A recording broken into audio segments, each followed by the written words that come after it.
अस्सलामुअलैकुम everyone. I hope आप लोग सब ठीक होंगे, खैरियत से होंगे।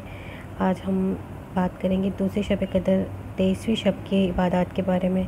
जैसे कि आपको पता है कि 22 रोज़े गुजर गए हैं और कल 23वां रोज़ा है और आज 23वीं शब है, यानी कि दूसरी शब कदर है। वैसे तो 21 रमज़ान से लेकर आखिरी रोज़े तक तमाम रातों में कोई सी भी रात शब कदर हो सकती है, इसलिए हमें तमाम रातों में इबादत करनी चाहिए ज़्यादा से ज़्यादा।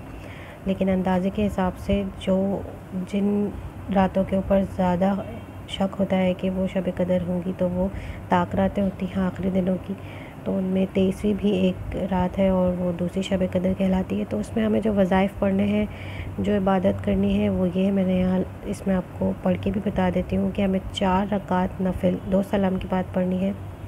अच्छा, ये जो भी हम नफिल और इबादत करेंगे, हम इशा और तरावी की नमाज़ के बाद हमें ये पढ़नी है, ताकि हम अपने फ़र्ज़ नमाज़ों को पहले पढ़ लें और उसके बाद इन नफिल नमाज़ों की तरफ आए। तो सबसे पहले हमें 4 रकात नफिल पढ़नी है 2 सलाम से, यानी 2-2 करके पढ़नी है। और हर रकात में सूरह फातिहा 1 बार, सूरह इखलास 3 बार, और उसके बाद हमें सलाम फेर कर 80 मरतबा दुरूद शरीफ पढ़ना है। दुरूद शरीफ आप कोई सा भी पढ़ सकते हैं, छोटा दुरूद शरीफ भी पढ़ सकते हैं, दुरूद इब्राहिमी भी पढ़ सकते हैं। बस ये कि हमें ये जो 2-2 करके 4 रकात नफिल पढ़नी है, उसमें सूरह फातिहा 1 बार और सूरह इखलास 3 बार पढ़नी है, जैसे कि आम नमाज़ों में हम पढ़ते हैं। और फिर हमें 80 मरतबा दुरूद शरीफ पढ़ना है। उसके बाद हमें 8 रकात नमाज 4 सलाम के साथ, यानी ये भी 2-2 करके पढ़नी है। और हर रकात में सूरह फातिहा के बाद सूरह कदर 1 मरतबा और सूरह इखलास 1 मरतबा पढ़नी है। और फिर सलाम के बाद 70 मरतबा तीसरा कलमा तमजीद पढ़ना है और अपने गुनाहों की माफ़ी मांगनी है।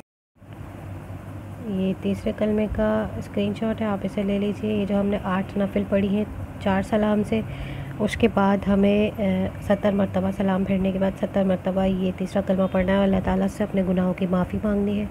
उसके बाद एक ख़ास वजीफ़ा है, 23वीं शब का, जिसमें हमें इशा की नमाज़ और तरावी के बाद 1 मरतबा सूरह यासीन और 1 मरतबा सूरह रहमान पढ़नी है।